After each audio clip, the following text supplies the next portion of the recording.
areas of the history of philosophy that are less researched. And in particular, while I was a grad student, I got very interested in late ancient philosophy and obviously philosophy in the Islamic world. So I learned Greek, I learned Arabic. Later on, I've learned some Persian, certainly something like proofs for the existence of God, right? So I actually don't believe in God, but when I read a proof for the existence of God, since it's trying to prove something that I don't agree with, I have to think about, like, why does this proof not work? Or is this proof convincing? Should I change my mind? And having taught an entire course on the history of animals in philosophy, I came to the view that the arguments in favor of eating animals are very bad, and the arguments against eating animals, so the arguments in favor of vegetarianism, are extremely convincing. And so I actually became a vegetarian because of that. So that might be, actually, if I had to point to something in my life that I changed because of doing philosophy, that would probably be the most concrete thing. When people believe in God on the basis of having an experience, like sort of feeling the presence of God, or maybe thinking that they've somehow seen or experienced God directly, I absolutely believe that it's rational for people to believe in God on that basis. Someone who is an expert in medieval philosophy, I have enormous respect for belief in God and for these religious traditions. So there are some philosopher atheists who are very dismissive of religion and talk about it as like superstition or whatever. And I'm actually much more annoyed by that. Ibn Sina is one of the most innovative, creative, and powerful philosophers who's ever lived. So a lot of things come in with him that are new. So ultimately, God is causing everything and sort of maintaining everything in existence. And exactly, so God is the cause of persistence, not just creation, right? So in fact, Ibn Sina was critical of Muslim theologians who talk about creation just as like huduth. So if you are bringing something from non-existence, from Adam to wujud, to existence, then that's something you just do once, right? But then Ibn Sina would say, okay, but what's making this thing continue to exist? A good doctor is someone who can kind of take care of someone's ethical problems as well as their physical problems. So they sometimes talk about this as medicine for the body and medicine for the soul. So ethics is medicine for the soul. So anyway, he writes this work called al-Akhlaq, and in that there are long passages that are drawn straight from Aristotle, and there are passages that are drawn straight from Galen. So he's really showing you this is like a combination of two different Greek traditions. But then he's also responding to Islamic ideas about ethics. So the idea that being a good person is a matter of not overdoing it in either direction. I find that a pretty compelling way to think about virtue, actually. Mm-hmm. Actually, in general, I find Aristotelian ethics quite plausible. And in general, he doesn't treat animals as some kind of like extremely lowly creature that has nothing to do with us. He thinks that they're very similar to us in a lot of ways. And he also thinks that, in fact, a lot of humans are basically living like animals anyway, because they're living lives that are devoted to physical pleasure. They might even be worse than animals. We have these lower souls and we have bodies that make us very similar to animals in a lot of respects. And so we understand more about human nature by understanding the nature of animals as well. Humans who don't engage in philosophy, in some sense, aren't properly human because they're not fully realizing the potential to perfect themselves that belongs to the human nature. They're basically just living like animals. So if your life is devoted to just, finding food and reproducing, having children and that sort of thing, they would say, well, animals can do all that. But actually, in real life, and I think this is what a lot of people who work in applied ethics do, so people who are working in hospitals or, courtrooms trying to apply the lessons of ethical philosophy to concrete situations, often what you would do is you would kind of follow Aristotle in one case and follow Kant in another case, because they illuminate different dimensions of our ethical life. Sadra was someone who was deeply embedded within this tradition of philosophy that comes from Ibn Sina. So we're talking about his theory of wujud and so on. That's all very much coming from this Avicennan tradition. but he was also very influenced by Ibn Arabi and by Sufism more generally. And really his achievement is to fuse the two together. So normal human reason or knowledge cannot grasp the nature of God, let's say. So it might be able to grasp other things, like, mathematics or whatever, but there are very fundamental aspects of reality that are beyond normal human cognition. Subjective experience of grasping these higher realities, which isn't fully explicable in rational terms. There's sort of like, what is it like to understand higher contemplative truths? It's an amazing tradition, and it's very often underestimated for how, not just how innovative it is, but also how complicated it is, like how many different strands there are. There's Kalam and Sufism, and Avicennan philosophy, Aristotelian philosophy, Galenic ethics. There's all these things kind of threading together. And I think that the internal diversity of it is part of what I find so fascinating about it.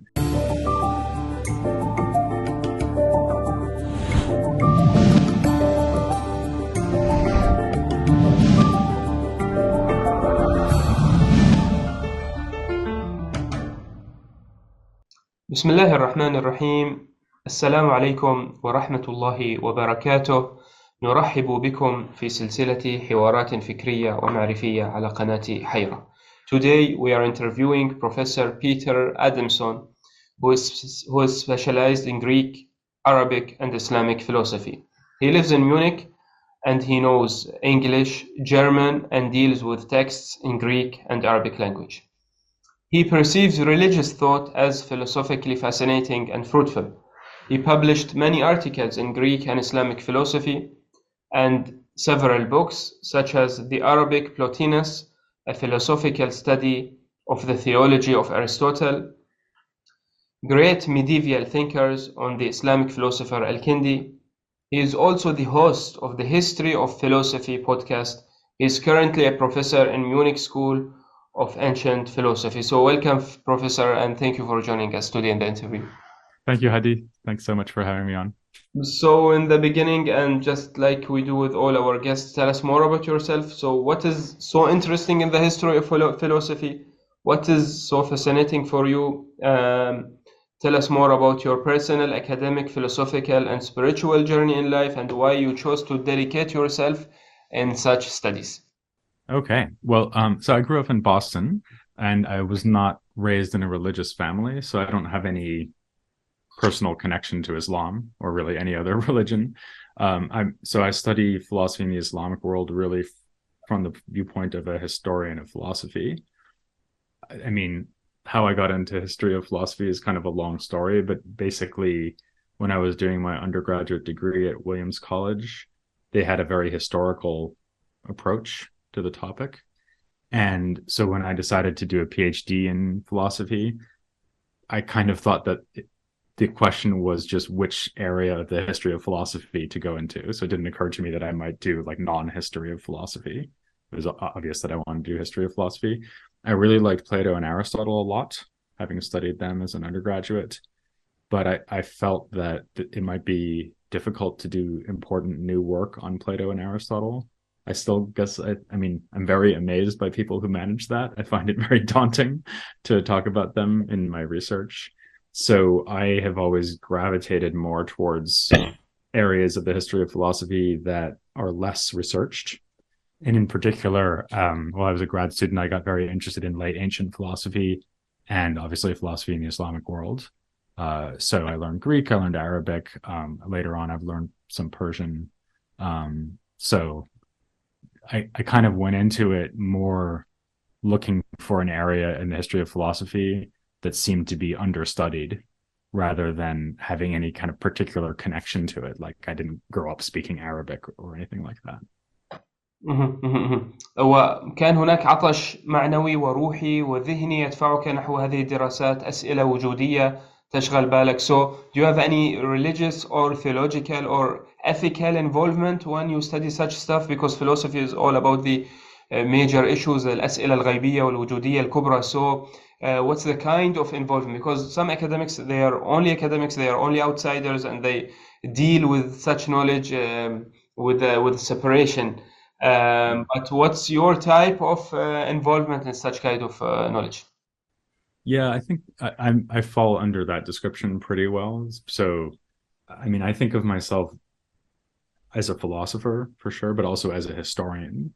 So for me, the history of ideas is sort of like history of events for a normal historian. It's just sort of this field of fascinating material that I enjoy understanding and coming to grips with it. But I have to say that there is some philosophy that makes it almost impossible to not feel kind of gripped by it. And so, for example, like if you're reading the Stoics, the ancient Stoics on ethics, they're so confrontational about the idea that you should be applying everything they say to your own life that you almost can't help thinking about, well, actually, is that something that I could be employing in my day-to-day life? Or certainly something like proofs for the existence of God, right?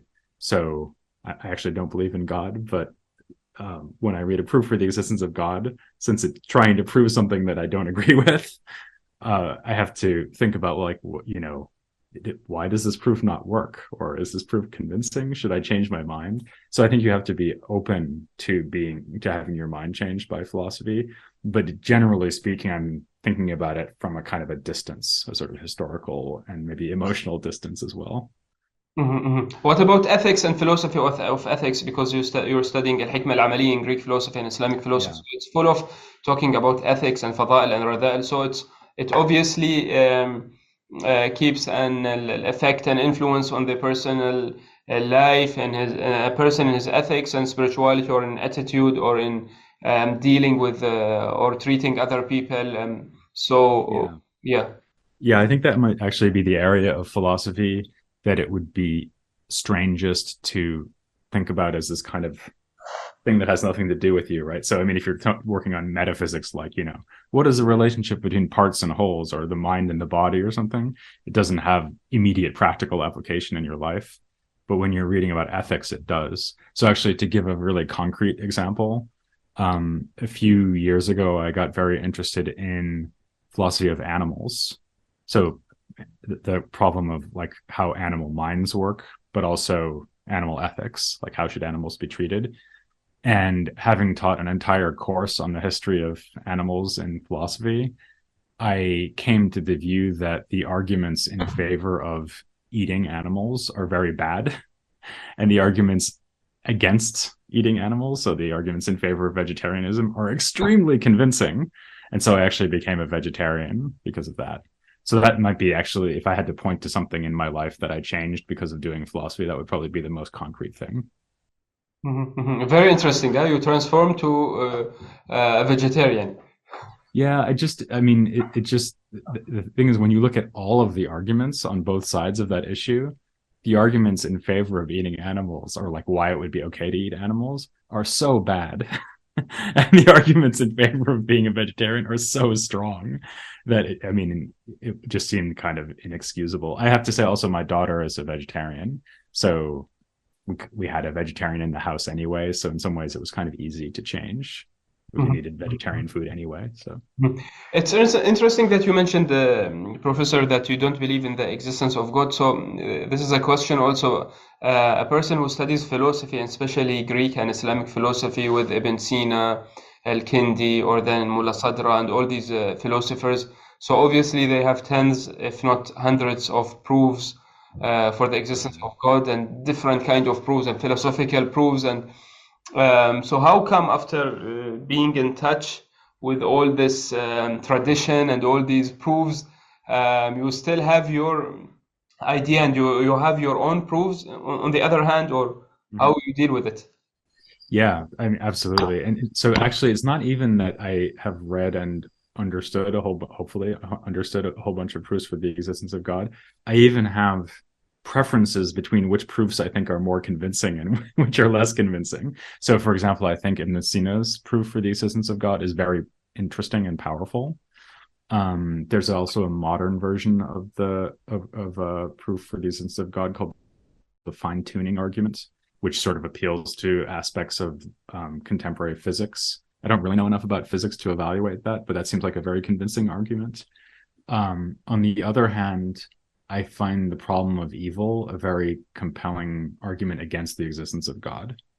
So, you know, as a historian of philosophy, obviously you acquaint yourself not just with proofs for the existence of God and proofs against the existence of God, but you also acquaint yourself with objections to these proofs. So I can tell you, like, what are the standard responses to the problem of evil? What are the standard objections to all of the standard arguments for God's existence?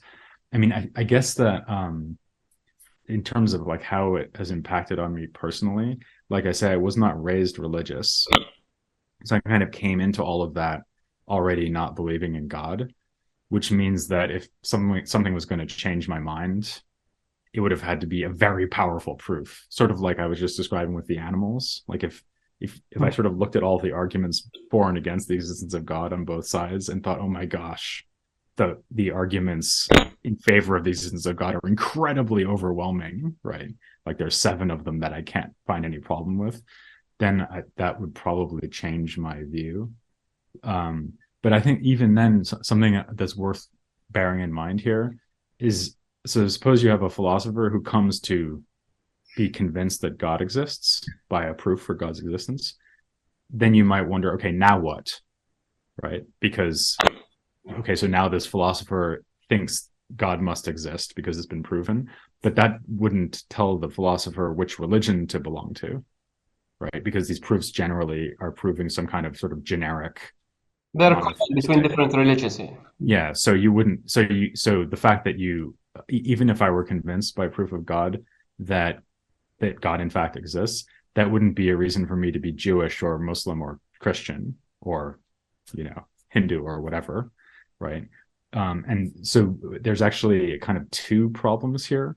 One is, does God exist? And then the next problem is what's sometimes called the problem of religious pluralism. So how do you choose between religions? Would it be rational for a philosopher who's just, so suppose that isn't seen as proof of the existence of God works? Okay, so now you've proved that there's a necessary existent, which is the cause of everything. But that's a long way from proving that, Jesus was the incarnation of God, or that Muhammad was genuinely a prophet or whatever. And so there's a kind of distance between the philosophical discussion of God's existence and the actual, membership in a religious community. So philosophically thinking and talking about the first step, given all this history of philosophers that believe in God and all these religions that believe in God and believe in the afterlife, so if there is a probability that this is true and there is an afterlife, and so isn't it, philosophically thinking, better for a person to be in the safe side and just believe in such stuff? So if there was something like this, so he'll be in the safe side, or no? How do you think here? Yeah, this is famous. This is basically Pascal's wager, right? So there's this French philosopher named Pascal who said, well, it would definitely be in your interest to believe in God just in case. I mean, it's more complicated than that, basically his point. So, I think there's a couple of problems with that. It's actually a very interesting idea philosophically, because in some ways it's interesting because of the problems that it raises. So one problem is what I just mentioned, which is, at least according to most religions, it's not good enough to believe in God. You have to believe in God in that religion, right? So if you suppose that you think, well, it would be in my interest to believe in God just in case, so I'll become Jewish. Well, bad luck. You die, and it's like. Well, at the first step, we're talking about the belief in God. Then we'll talk about a person should choose. That's a different discussion. But this is like the first step discussion here. Sure, but actually, my point is that in a way, at least according to most religions, that first step is not enough anyway. So if you're sort of betting, like, what would be the best thing to bet here? Well, I should bet on God's existence. But actually, if all I do is accept God's existence, I haven't made any progress in terms, according to most of these religions at least. It's not good enough to just believe in God. You have to also accept Then there will be a study and a comparison, and then you can believe in a certain theory of religious pluralism, and then you can have your own ideas there. And then you can compare between religions and see which religion is the best option, or the full option, or the religion that is more convincing than other religions. Yeah, exactly. But in first, you say that the main And obstacle there's is actually, the obstacle of the problem of evil, huh? yeah, actually, there's something else I wanted to mention about the kind of Pascal's wager idea. And this is a really fascinating philosophical issue in its own right. So suppose that I said to you, I'll give you $1 million if you can believe that 2 + 2 = 5. And you can only have to believe it for 5 minutes, right? So you don't have to believe it for the rest of your life. Just believe that for 5 minutes, and I'll give you $1 million. But So you can't believe in something which is wrong, so it doesn't. exactly. Yeah. Right. Or even I'll give you $1 million to believe that in the room next to me there's someone named Bob, but I'll tell you that there's no evidence for that whatsoever. Right? It might be true, it might not be true. As I tell you explicitly, I don't know. There may be someone there named Bob or not, right? So you wouldn't be able to believe it, even though it would be very much in your interest to do so, right? Because you have no reason to believe it. So similarly, in this case where, and I think this is an interesting dimension of the Pascal's wager idea, you might actually see that it would be very much in your interest to believe in God, but still not believe in him, right? Because you can't, in general, the point here is you can't just decide to believe things, right?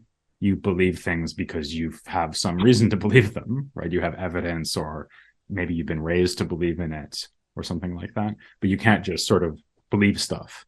And actually Pascal was aware of that. And so he said that he thought that the outcome of the wager was that you should start going to church in hopes that belief in God would somehow kind of emerge. So actually, this goes back to this thing about the two-step process. So the idea where you might sort of start believing in God and then pick a religion. He actually thought it was the other way around. You would pick the religion that's you're kind of culturally closest to, maybe.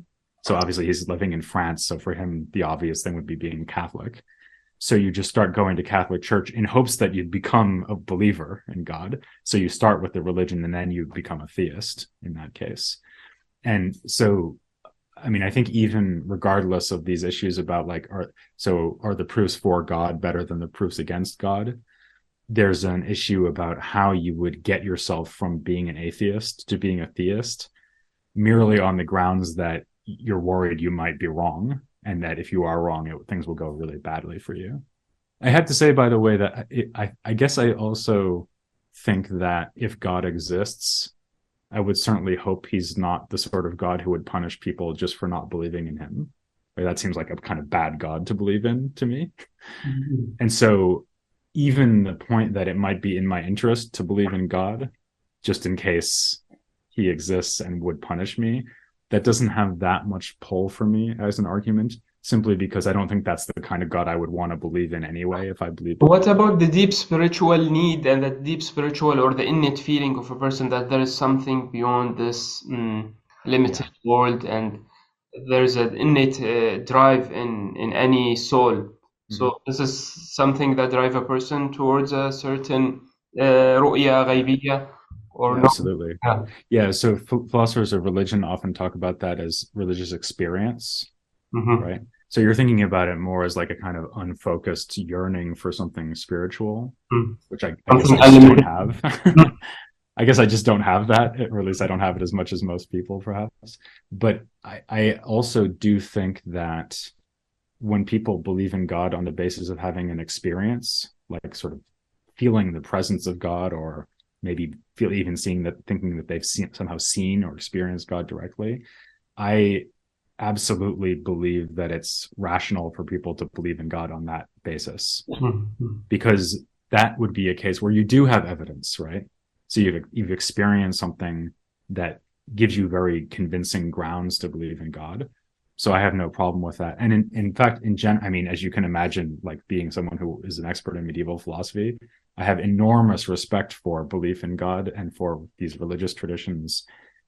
So there are some philosopher atheists who are very dismissive of religion and talk about it as like superstition or whatever. And I'm actually much more annoyed by that. So I think that, even though I don't happen to be a religious believer, in all of my work, I always try to be very respectful of religion. What about the near-death experiences? That is happening too much nowadays, and there is studies about it. Philosophically, does it reach? What's the conclusion that we can gain from such experiences? I mean, I think that basically there is something afterlife, or yeah, I think that just falls under the heading of religious experiences more generally. So, I mean, it might be a near-death experience, or it might just be you're out for a walk and see the beauty of the mountains, and then you're sort of overwhelmed with the beauty of creation and the feeling that God has made all of it. So, yeah, in general, I think that that religious experiences could be a reason for individuals to believe in God. It's not so clear to me that the religious experiences of other people are a reason for me to believe in God. Because it didn't happen with me. I know nothing about it, personally talking. Yeah. Talking about, by the way, another common objection to the religious experience thing, again, is religious pluralism. So, I mean, so in this case, we have like members of many different religions who are claiming to have experiences that satisfy them that God exists not just kind of generically or generally, but that the God of their own faith tradition exists. And of course, these experiences clash with each other, right? So, I mean, for example, Christians might have a religious experience that involves seeing Christ, right? And a Hindu might have a religious experience that involves seeing Vishnu, right? So as a third party who hasn't had either experience, it's not clear what to make of that, because even if you think that each believer is kind of reasonable in inferring from that the truth of their own faith tradition, it's obvious that as a third person observer, you can't think that they're both right. But then some philosophers of religion will say that there is something common in this experience and that there is something different due to their language and culture and beliefs, because it mixes with that experience, but there is something pure which is common between both, and then they have some analysis. Yeah. See, in any case, I mean, I guess the upshot of it all is that I've even written a lot about proofs for God's existence and philosophical ways of thinking about God. I find it a very intriguing philosophical topic. And as I say, I have a lot of respect for religious belief. And in fact, usually, like, for example, in my podcast, I never talk about my own religious beliefs or lack thereof. So in fact, I think a lot of my listeners probably think I'm very religious because I spend so much time on theology and its connections to philosophy. But from my point of view, it's more like, well, that's not how I was raised. And for me, it's kind of like a set of intellectual problems more than anything else. You mentioned the image of God, which is the God that will punish people if they didn't believe in him. But I guess, and due to my specialization in Islamic mysticism and Sufism, and the comparative Sufi studies also, you can see in the Sufi and the mystical approach in all religions, Islam, Christianity, Judaism, Hinduism, even other religions also, you can feel a very beautiful image of God, which is full of mercy and love. Especially when you study the theory of unity of being and these theories, then you will have another image of God which is fascinating, beautiful, and convincing, which is common. You can see it in all different religions, but in the Sufi approach of them, I mean. Yeah, that's the kind of God I would want to believe in if I believed in God. Why?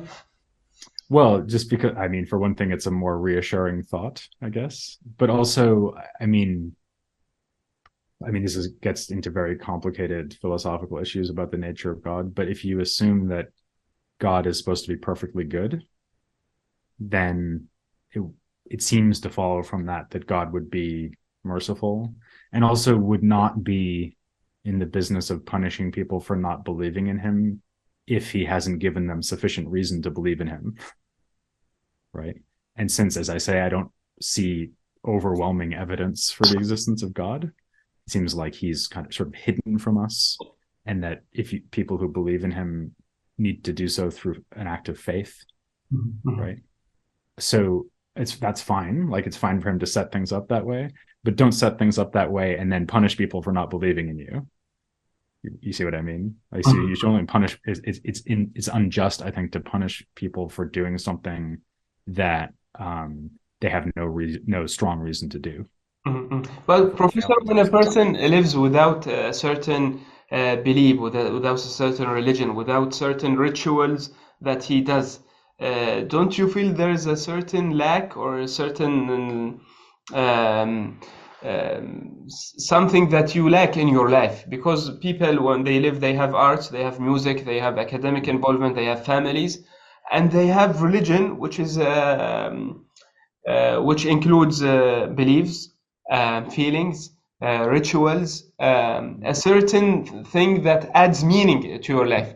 So when you lack this area in your life, with what would you fill it? Or you have something else to fill it with, or you have a certain alternative, or you don't feel this lack? I think I probably fill it with philosophy, actually.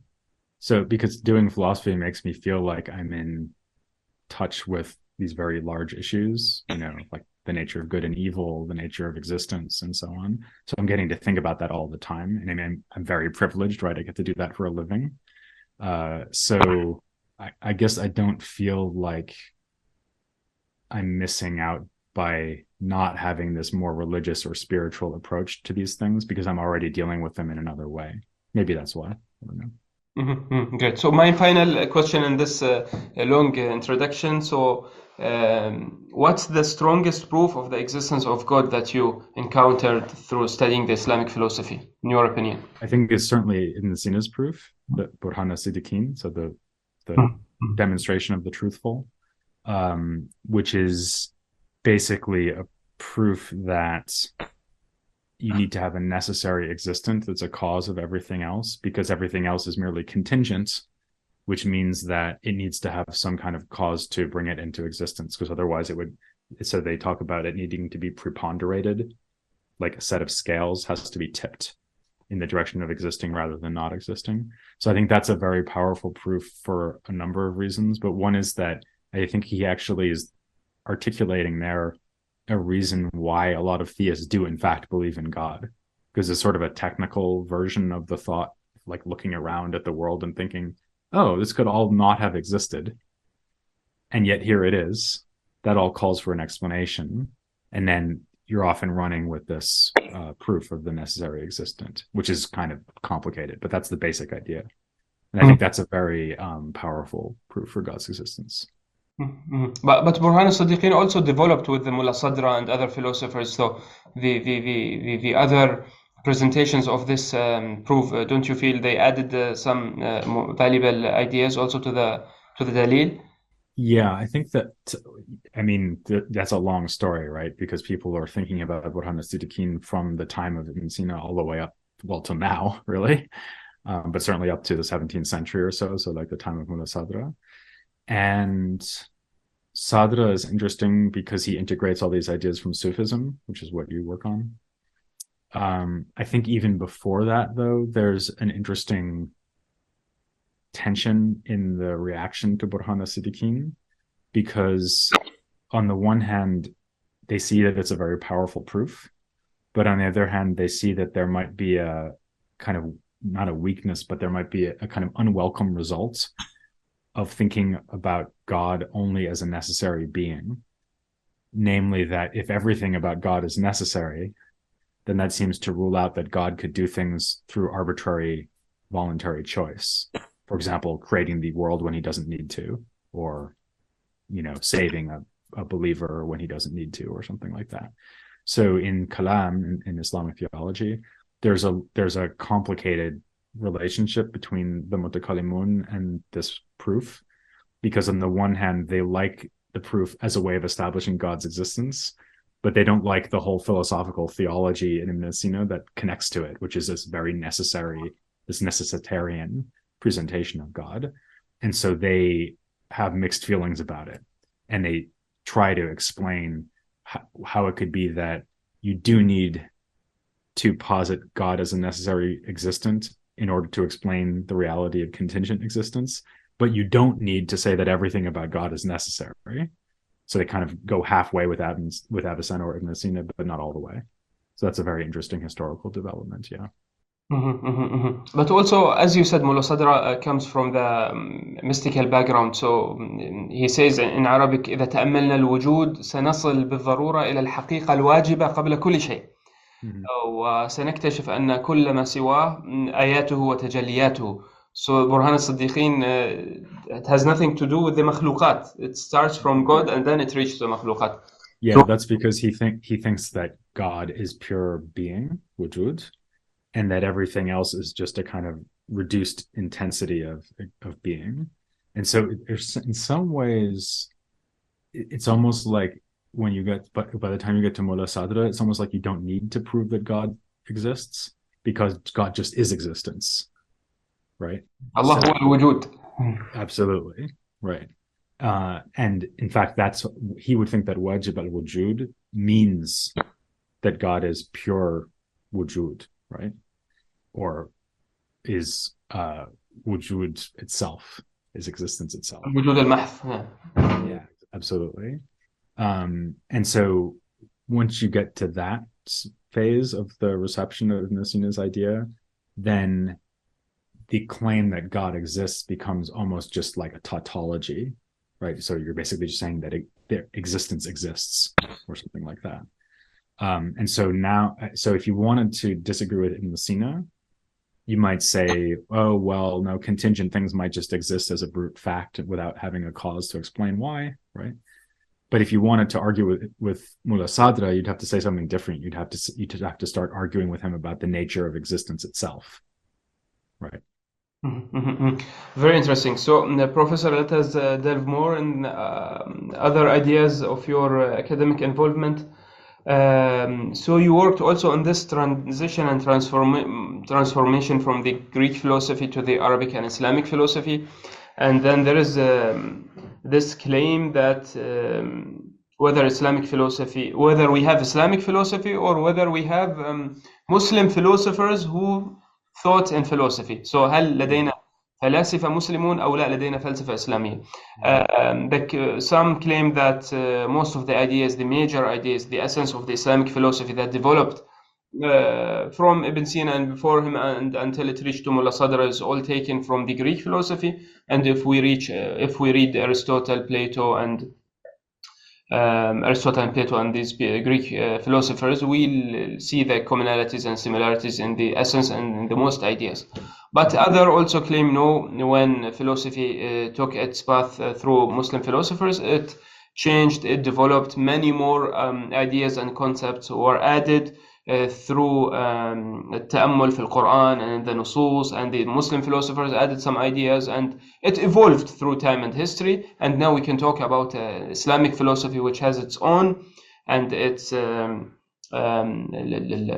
independent characteristics and features. So what do you think in this context? Yeah, I mean, I think actually nowadays pretty much everyone would say that it's very original and independent. So I can't remember hearing a professional academic in the last 15, 20 years say, oh, well, all the ideas you'd find in the Islamic tradition are all just basically taken from the Greeks and they didn't add anything. So I think that's something you would find in older literature, like maybe back before the 1980s or something in Western languages, but it's not something anyone would say now. So, I mean, we're much further than that. Now we're thinking much more about like the exact different details of the ways that new ideas came along in the Islamic world. I mean, for one thing, what we were just talking about in Sina's proof of the existence of God is extremely influential. Is also influential in Latin Christian philosophy because it was known to the scholastics in the 13th century and onward. So, and that's a really good example of an original philosophical idea from the Islamic world. I think that the connection to Islam as a religion is certainly one very important source of innovation and development relative to Greek philosophy, but it may not be the only factor, actually. So for one thing, the mere fact that they're writing philosophy in Arabic rather than Greek already gives you a variety of different options, right? And obviously, in general, philosophy is very strongly influenced by the language in which it's done. And there are certain features, I mean, Arabic's not even an Indo-European language, right? So it has a very different structure than Greek does. So there's already some differences brought in through that. Something else that's important that I think people often underestimate about philosophy in the Islamic world is that there were Christians and Jews living in the Islamic world throughout this entire period. And especially early on, like 9th, 10th century, 11th century CE, you have a lot of theologians and philosophers arguing across religious boundaries. So, for example, Al-Kindi, who's basically the first philosopher to write in Arabic, he argues against the Trinity, and then Christian philosophers respond to that and try to answer his objections. So you have philosophy not just being taken up within Islam in the Islamic world, you also have philosophy being taken up by Jews and Christians who live in the Islamic world, and then you have them arguing with each other. So that's another source of kind of diversity and innovation that you get. I also have an article about Yahya bin Adi against Kindi's critique of the Trinity. So Yahya bin Adi is a Christian philosopher? Or? Yeah, he was a Christian philosopher. Yeah, so he was defending the Trinity against Kindi's attack. Something else that we might think about is like the political situation, which is obviously not unconnected to Islam, but it's kind of its own story. So, for example, how does political philosophy look once you get to a phase in history where you have this huge empire, like the Abbasid Empire, stretching across sort of half the known world, if not more. So that obviously changes people's ideas about politics. So there's a lot of ways. I mean, it's just like any period or branch of the history of philosophy. There are many factors that are influencing the development of ideas all the time. And so, I mean, it was always ridiculous to think that they just sort of translated philosophy into Greek and just kept repeating what the Greeks had said for a few centuries and then lost interest. So this kind of old idea was never very historically plausible in the first place. That's just not how philosophy works, right? In your opinion, what are the main creative philosophical ideas which Muslim developed or started from beginning, which we can't feel or see anyhow in the Greek philosophy? Okay, that's a big question. So I think that actually Ibn Sina is one of the most innovative, creative, and powerful philosophers who's ever lived. So a lot of things come in with him that are new. So we were just talking about some of it. So like his whole conception of necessity and contingency, it relates to God, but it also relates to things like causation. So if you're thinking about causation, then you want to understand what is the relationship between a cause and an effect. And Ibn Sina gives you this new way of thinking about the relationship between a cause and an effect, which is roughly that the effect is something that may or may not exist, and the cause is what makes that possible existence necessary. So, for example, let's suppose that my parents are the cause of my existence. Actually, Ibn Sina wouldn't think that, but let's say that that's true. So the idea would be that, before I come along, before I'm born, I might exist or I might not. And then my parents are my cause because they come along and render my possible existence to be actual. And furthermore, they render my possible existence necessary, not in itself, but through their causal relationship to me. So what that means is that they guarantee that I exist by causing me to exist, right? So the reason Ibn Sina wouldn't say that my parents are actually my cause is that he also thinks that a cause needs to maintain the thing in existence from moment to moment.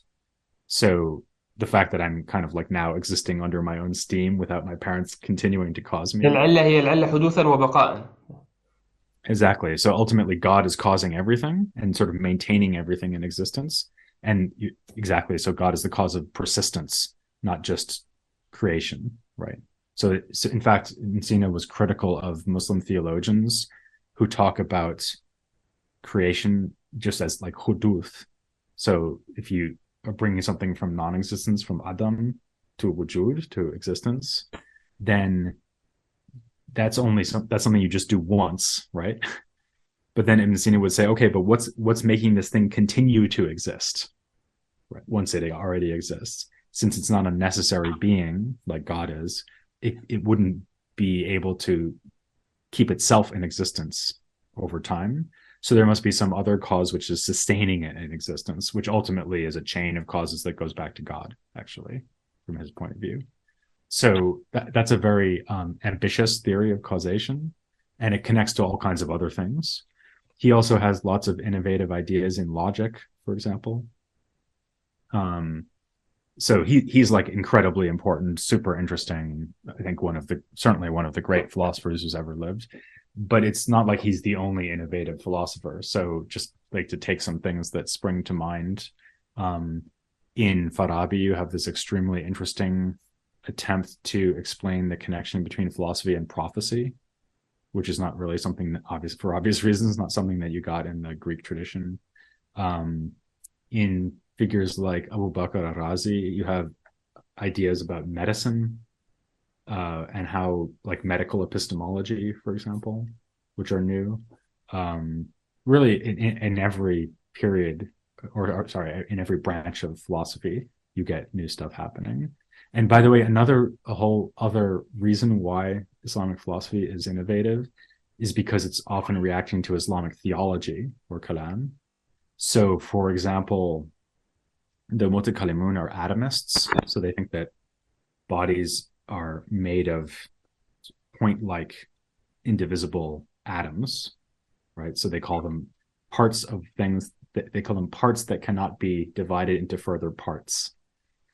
And philosophers, generally speaking, the Fلاسفة, disagree with this atomist position, and thus you get new arguments about the feasibility of atomism. One reason why they're new is that the mutakallimun have a kind of atomism that is not like Greek atomism.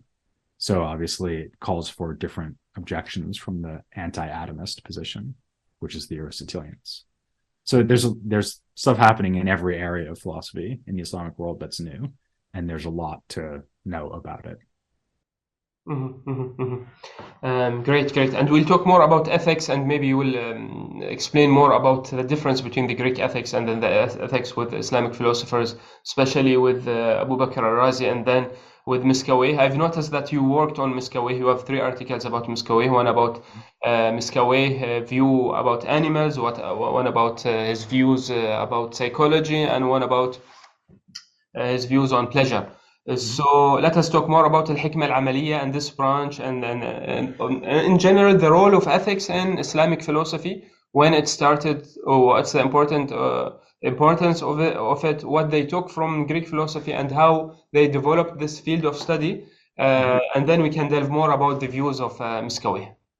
Yeah, okay. So there's actually a kind of obvious source for Arabic ethics coming from the Greek tradition, and a less obvious source. The obvious source is Aristotle. So Aristotle's Ethics, the Nicomachean Ethics, was translated into Arabic. The translation is a little bit strange because it has an additional book that's not in the Greek version.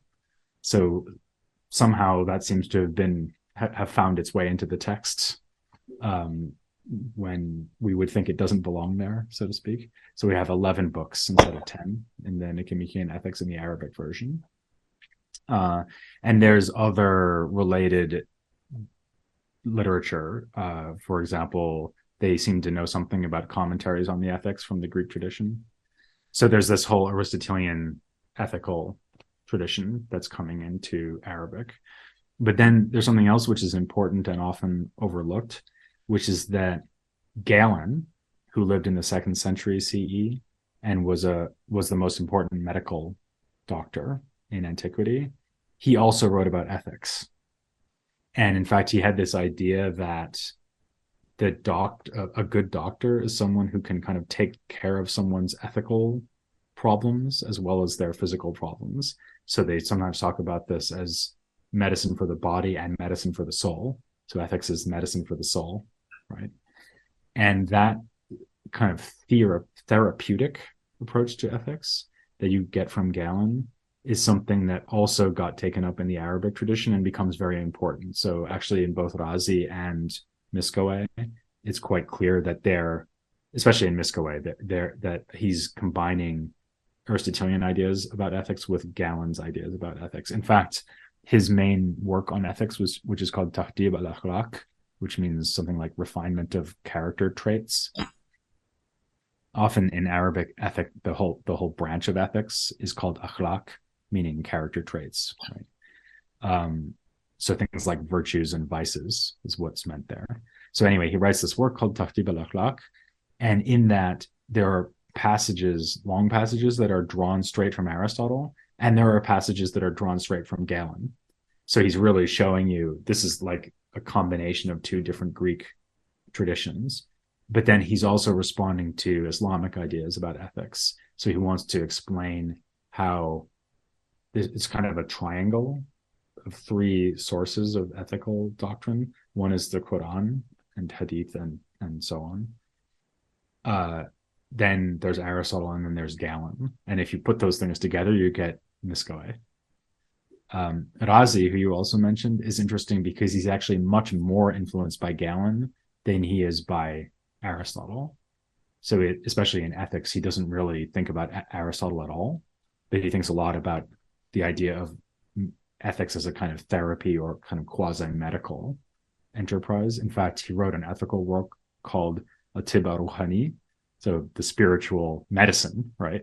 So it's very clear that he thinks of ethics as a kind of medicine or quasi-medicine.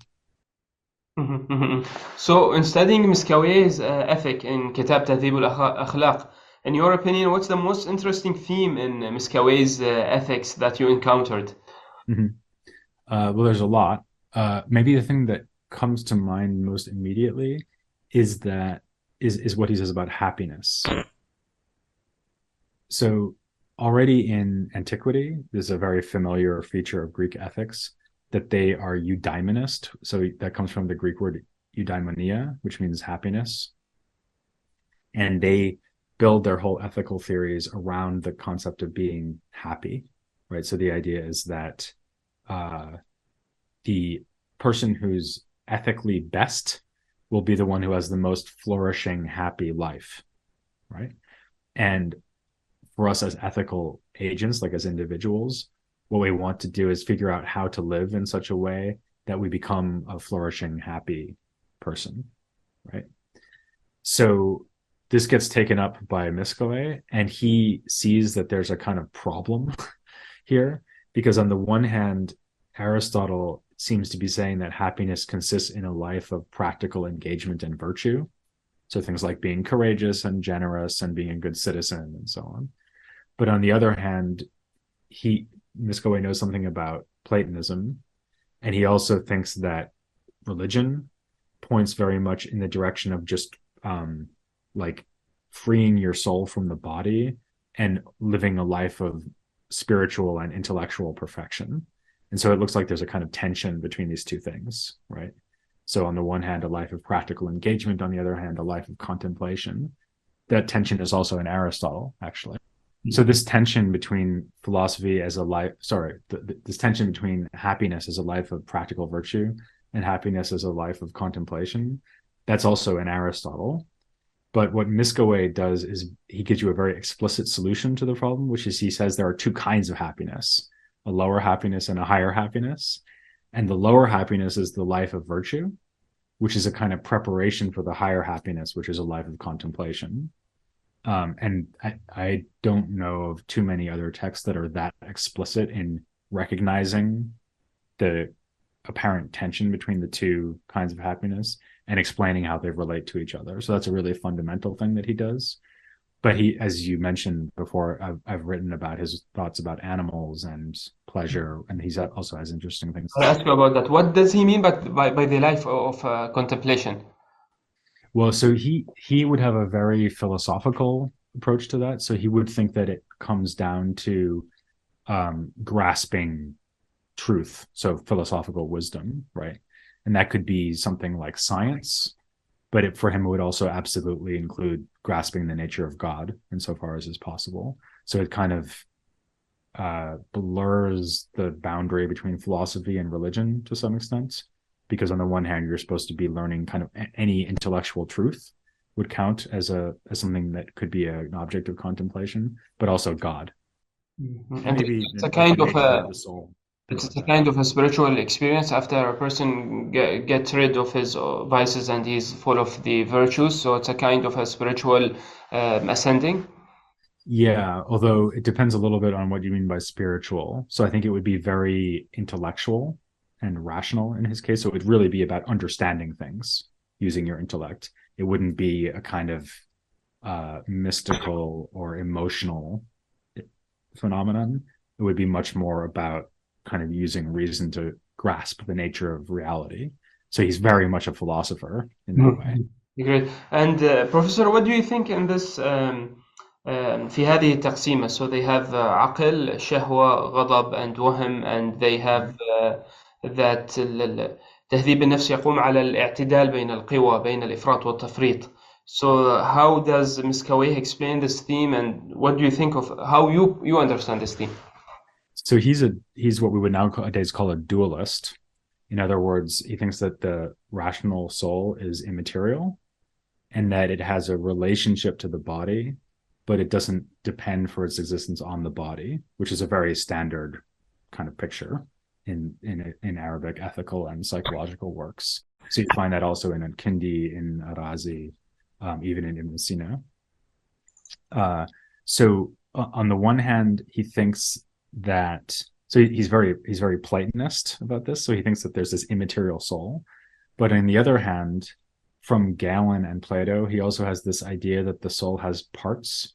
So you have the rational soul, and then you have the spirited soul, which is responsible for things like anger and other emotions. And then you have what you mentioned, shahwa, which is so desire. So the desiring soul, sometimes they even call that nafs shahwaniya. So it looks like the soul kind of bridges the gap between the immaterial, intelligible world and the physical world. Because on the one hand, you've got this part of the soul that's responsible for contemplation and pure intellectual knowledge. On the other hand, you've got this part of the soul which is responsible for physical desires. Because when we think about desire here, we're thinking about desire for things like food and drinking and sex, right? So it's very physical, what we're talking about. And so his idea, and an idea you get in a lot of these philosophers, is that the lower parts of the soul belong to the soul because of its relationship to the body, and that after death, you basically just become a purely intellectual, rational soul.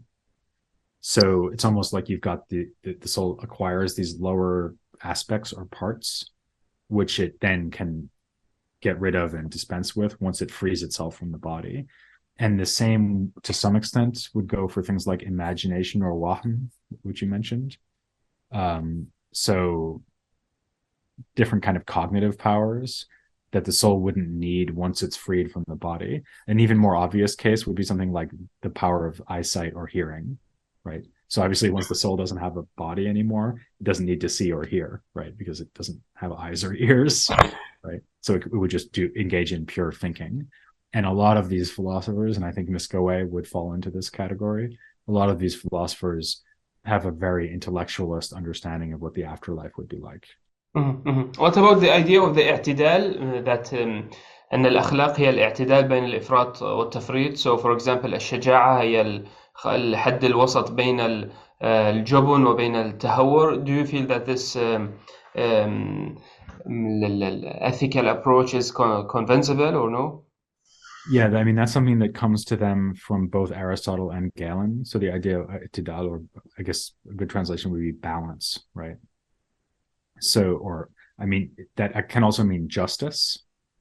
So adl means justice, itidal.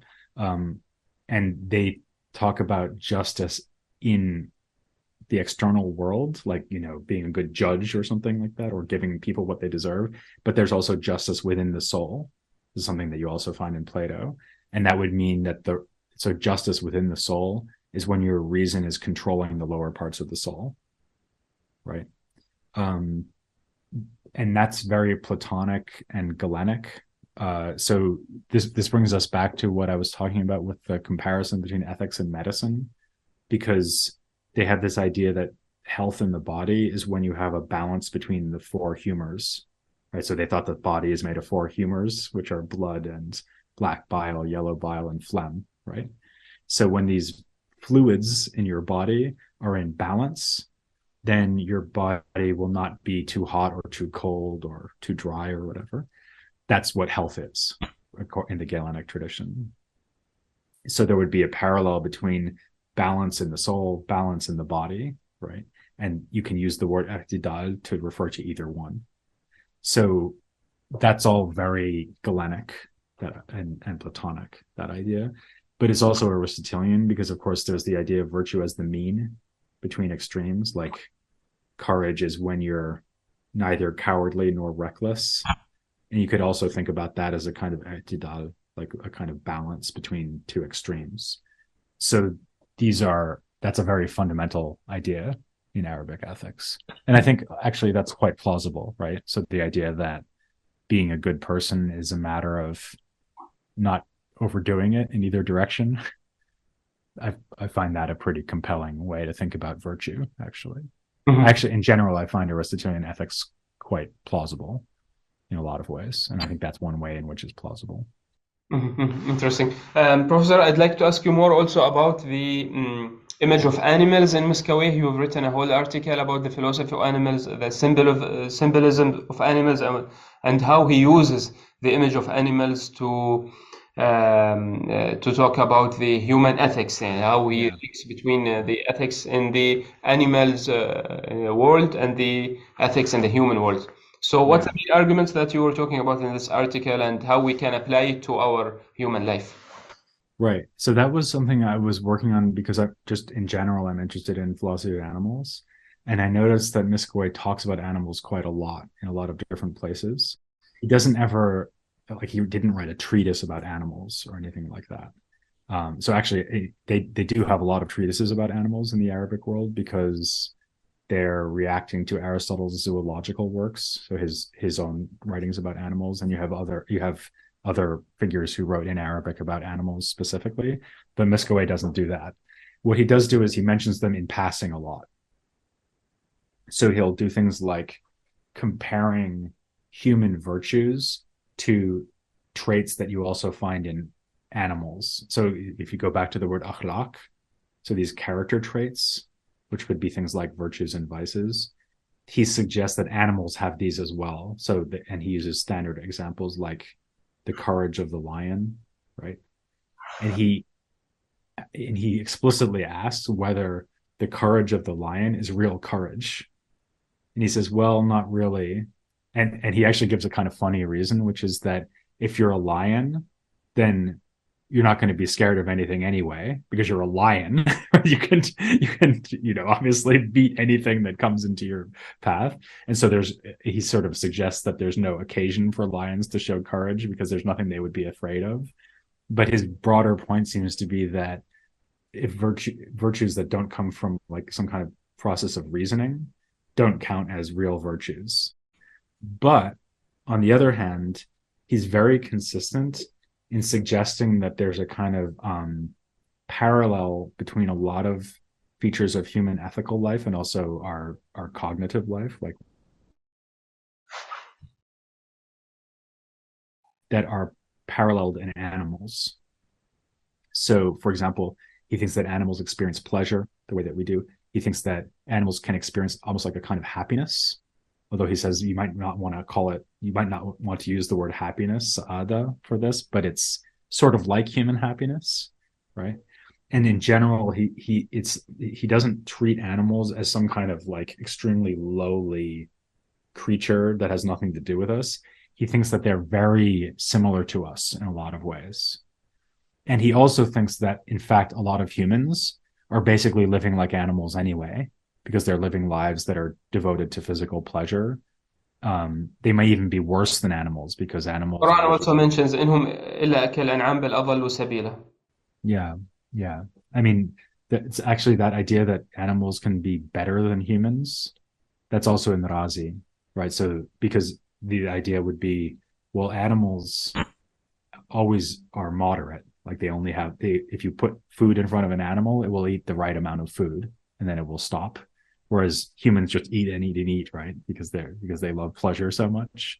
So the upshot of all that, what I'm arguing in the article, is that although Muscaweh doesn't challenge this kind of standard superiority of humans to animals that you get in a lot of ancient and medieval philosophy, he does take a lot of steps in the direction of thinking of animals as being very analogous to humans, right? So we share a lot of our nature with them. We have these lower souls and we have bodies that make us very similar to animals in a lot of respects. And so we understand more about human nature by understanding the nature of animals as well. And by the way, I think that that's actually just generally true of philosophy and animals in the Islamic world, is that they made a lot of progress in the direction of thinking that animals have a lot of overlap so there's a lot of overlap between animal nature and human nature. And in fact, maybe the only thing that really separates us from animals is the ability to do this kind of intellectual contemplation we were talking about earlier, which means that anyone who's not doing that is basically like an animal anyway, right? So you basically have all these animals and then some philosophers who are using their intellects. So if you're not a philosopher, you're basically an animal. Yeah, they say that sometimes. Yeah. In fact, Ibn Rushd, the great commentator on Aristotle, who lived later, he lived in Islamic Spain in the 12th century. There's a passage where he says that humans who don't engage in philosophy, in some sense, aren't properly human because they're not fully realizing the potential to perfect themselves that belongs to the human nature. They're basically just living like animals. So if your life is devoted to just, finding food and reproducing, having children and that sort of thing, they would say, well, animals can do all that. The thing that only humans can do is philosophy, is this kind of intellectual perfection that philosophers specialize in. Professor, also Mullah Sadra mentions that animals, during to his tashkik and wujud, that animals also, they have a level of life and knowledge and feeling. لديهم درجة من الحياة والعلم والشعور لكنها متدنية جدا. So in the case of مسكويه, how we understand this, and I guess in general this will help you in your idea of being vegetarian, because animals also, they are on a certain level of existence. Yeah, actually, one thing you mentioned in that list is really interesting, which is shu'ur, which means something like awareness. And that is not something that you really find in Miskoe, but it's brought in by Ibn Sina when he's talking about humans.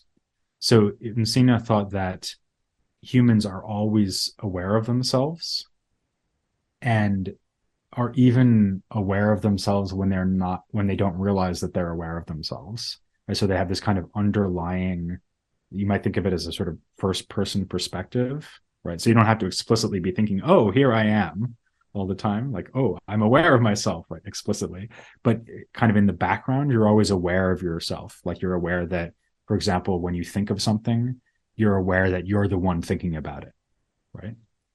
And in later philosophers, including Mullah Sadra, so he's one of the philosophers who says this, but another one would be Fakhruddin Razi, who's alive in the 12th century CE. These people thought, they sort of extended that idea and applied it to animals as well. So they think that animals can also be self-aware. So for example, a horse would know that it is the same horse now and also like later on this afternoon or something. Right? So the horse has this kind of persisting sense of its own identity. And Mullah Sadra, like you said, he makes that very explicit. So he says that part of what it is to be alive and to have like a soul, maybe not for plants, but for animals and humans at least, is this capacity for self-awareness. So I think that's really interesting. What about the ethics in relation to different animals? Because in examples they say, for example, الخيل لديه الوفاء لصاحبه, or about the dogs, الكلب والوفاء, or for example, some certain animals, they have some certain emotions towards the people who treat them well or the people who treat them badly, and all different kinds. So for example, الطاووس في الأدبيات العربية أو الإسلامية مرتبط بالغرور والكبر والخيلاء.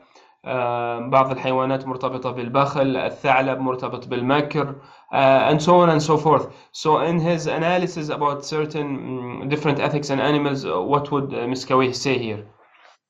Yeah, so I think one of the things that Miskoe, and I should have mentioned this actually when I was explaining why his views on animals are interesting. So I was saying that there's all these parallels between animals and humans for him. And one of them is that he explicitly recognizes that animals have their own good and their own kind of final ends or purposes that they're pursuing, which have value in their own right. So just as humans can be happy, like I was saying, animals can be sort of happy in some sense of happiness, right? So they can flourish. And so he actually says at one point explicitly that it's possible to be just or unjust towards animals. And I think what he must mean is that since animals have their own needs and way of flourishing, it's unjust to thwart that from happening without a good reason. And this other philosopher we were mentioning from the early period, Abu Bakr al-Razi, not to be confused with Fakhruddin al-Razi, who lives later. They were both from Rai, the Persian city, so that's why they're both called Razi. But Abu Bakr al-Razi, he has a long passage in one of his ethical works where he talks about how it's really evil to mistreat animals, and that we should imitate God, because just as God shows mercy towards humans and doesn't want humans to suffer, so we should show mercy towards animals and not allow them to suffer. So he's a philosopher who's explicitly in favor of benevolence towards animals. Mm-hmm. Also, in Islamic texts, we have these sayings that a person should be kind to animals, and animals, they have rights. Yeah. Absolutely, yeah. So this is maybe one of the ways that, because we were talking before about how Quranic ideas or Islamic ideas generally influence the evolution of philosophy, and I think this is one of them, actually. So there's several things happening there. One is this very strong religious idea that God cares about animals, which you find in the Quran, and you also find it in Hadith as well. So there's the idea that you should, like Razi says, you should imitate God and not show cruelty towards animals. You should show benevolence towards them, just as God is merciful, so we should be merciful. But then there's these other developments, thinking through the implications of like Aristotelian and Platonist philosophy about what animals can do in terms of their like power for imagination and thought. Sometimes you even find Islamic philosophers suggesting that animals can think rationally, just like humans can. So they really bring animals very close to us. They never, of course, deny that humans are somehow superior, both morally and cognitively, to animals, but they really go quite far in kind of narrowing the gap between animals and humans that you would find in ancient philosophers like Aristotle. Mm-hmm. So I think it's a really fascinating feature of the Islamic philosophical tradition. So, Professor, if I would ask you about your main critiques about Islamic ethics or the philosophy of ethics, that you find in studying مسكويه or in studying the philosophy of ethics in general, and or the areas maybe that and they need development and more work on? Well, I think partially because they fall into this larger tradition that comes from the Greeks of thinking about ethics from a eudaimonistic point of view. They're very good on the idea of ethics as a holistic approach to living a good life. And as we've just been seeing, they extended that to considering the good life of animals and not just humans. So I think that's all really attractive and very good, very persuasive. Where they're not so good is like helping you find ethical principles that would solve dilemmas, right? Because so sometimes as ethical agents, we face challenges where we're not sure what to do, right? Or you might have very, controversial things like, I don't know, abortion or like whatever it is that people argue about in the sphere of ethics. Or, how should we punish criminals, that kind of thing. And in this tradition, generally speaking, their advice is something like, well, you should do whatever a virtuous person would do. And it's like, well, thanks. What would that be, right? Whereas modern philosophical theories like that you get in utilitarianism and in Kant, which are very different kinds of tradition, they're much better at that. They're much better at giving you like rules, or at least principles that could generate rules for solving ethical dilemmas or like hard. What you So, might for call example, how can we learn from Kant in solving some ethical problems? So for example, Kant would say that it's always wrong to treat a human or any free agent as a means towards an end, right? So let's take a specific hard case. So let's take, for example, torturing someone in order to achieve some very large good. So it's, kind of classic case where you could save a lot of lives by extracting information from a criminal.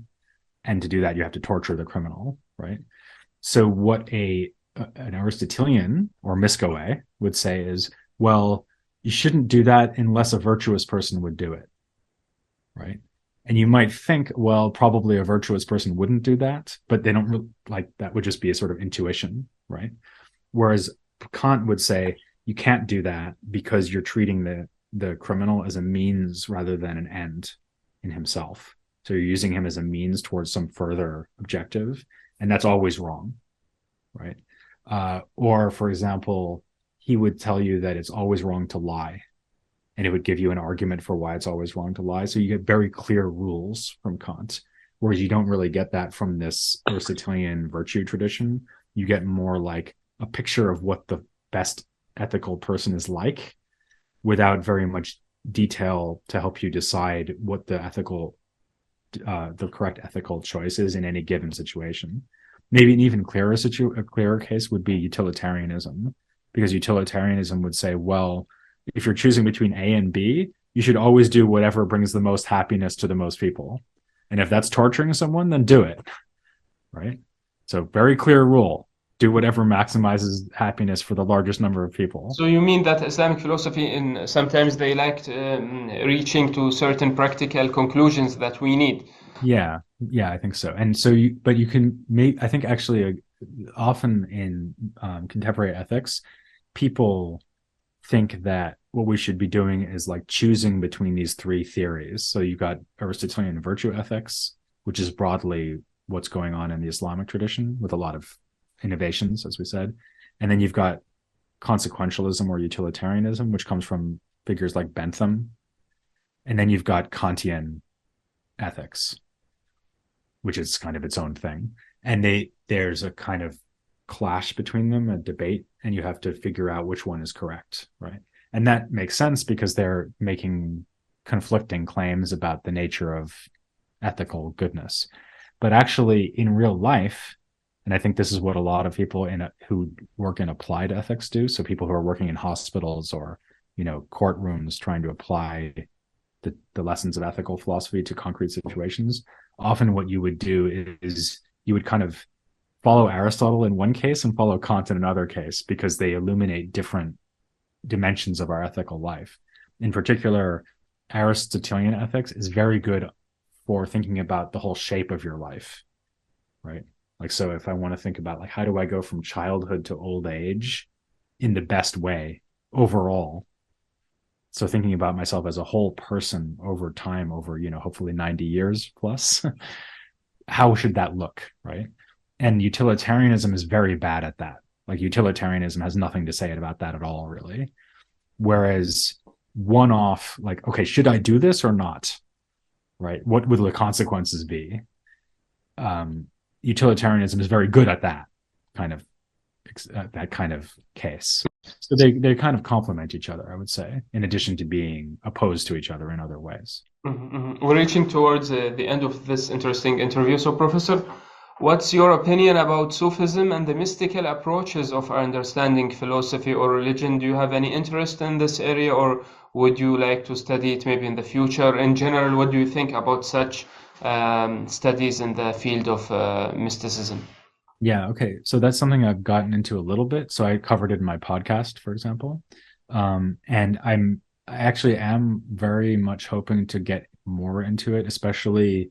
So I've been working a lot on the reception of Ibn Sina's ideas in the following centuries, and that includes his reception among Sufis. So I'm hoping with a colleague of mine to get into that more. So something that I know a little bit about and would like to know more about. But one thing I would say about it in general is that a lot of historians of philosophy think that mysticism is kind of the whole other thing, right? So we do philosophy, they do mysticism. The two things don't really have to get involved with each other. Whereas I tend to think of Sufism in particular and mysticism in general. So you could also think about Jewish Kabbalah or Christian mysticism in the medieval period. I think that these things should be integrated into our history of philosophy. And there's at least two reasons for that. One is that there's a lot of philosophers who sometimes are working on these very technical issues in metaphysics and ethics and so on that we've been talking about, but they're also very influenced by Sufism. And you've already mentioned Mullah Sadra a couple of times. He's a perfect example. Sadra was someone who was deeply embedded within this tradition of philosophy that comes from Ibn Sina. So we're talking about his theory of wujud and so on. That's all very much coming from this Avicennan tradition. But he was also very influenced by Ibn Arabi and by Sufism more generally. And really his achievement is to fuse the two together. That's part of his achievement. So I think so philosophers who kind of have an anti-mystical attitude, they're blocked off from understanding some really important philosophers like Sadra. So that's one reason to take it seriously. And another reason is that actually, if you think about it, mysticism is just intrinsically philosophically interesting, because what the mystic is saying is that there are limits to what can be achieved through normal human reason, right? So normal human reason or knowledge cannot grasp the nature of God, let's say. So it might be able to grasp other things, like, mathematics or whatever, but there are very fundamental aspects of reality that are beyond normal human cognition. And that is itself a philosophical claim, right? So, you can evaluate that, and they argue for it, right? They give rational arguments for the insufficiency of reason, right? Like, for example, there's a really fascinating debate. There's like an exchange of correspondence between a philosophical Sufi named Kunawi and a philosopher named Nasiruddin Tusi, who also wrote about ethics, actually. And they're arguing about whether mysticism is needed to complement this kind of philosophy that comes from Ibn Sina. So, and that's a philosophical conversation, right? So the challenge that's posed by mysticism to rationalist philosophy is itself philosophically interesting, and it's a philosophical challenge. So I think for both reasons, historians of philosophy should take Sufism seriously. Ibn Sina himself, he wrote about مقامات العارفين. Sorry, say again? I mean, Ibn Sina himself, he wrote about مقامات العارفين, and Ibn Sina himself. That's a very controversial aspect of Ibn Sina's writings. So he definitely knows something about Sufism, and he refers to it. I tend to be on the side of people who think that he wasn't particularly mystical himself, and it was just kind of saying, mystics have their own way of thinking about this, but his way of thinking about it is really, I think, deeply rational. So I think the only thing he really wants to concede to the mystics is that there might be a kind of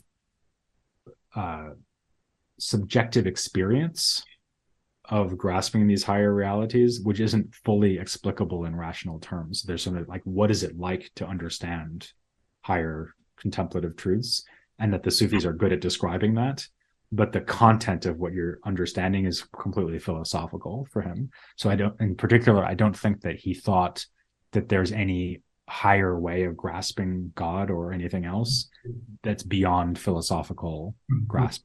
Professor, you mentioned earlier that if you would believe in God, that then you will believe in the God that mysticism presented. So maybe when delving more in these studies, you will reach to certain conclusions. You never know. Never say never. No, I mean, in general, studying a new field of studies will add too much in understanding the philosophical ideas from a different, with the different glasses, I mean. Yeah, definitely. And I mean, I think that's actually why, in some ways, that's why I do history of philosophy in the first place. So this the goal is to see all of these things from as many points of view as possible, and then see how they relate to each other and see what the strengths and weaknesses are of each perspective. So that's absolutely what motivates me. Yeah. And even knowing different languages, I mentioned Arabic, English, German, and Greek, and a bit of Persian, I guess. So, what does languages give a philosopher? If you would talk a bit about language, and knowing different languages will give you an understanding, different angles of understanding, and will add to your depth in understanding philosophy, or no, it's just to do with understanding different philosophers from their original texts.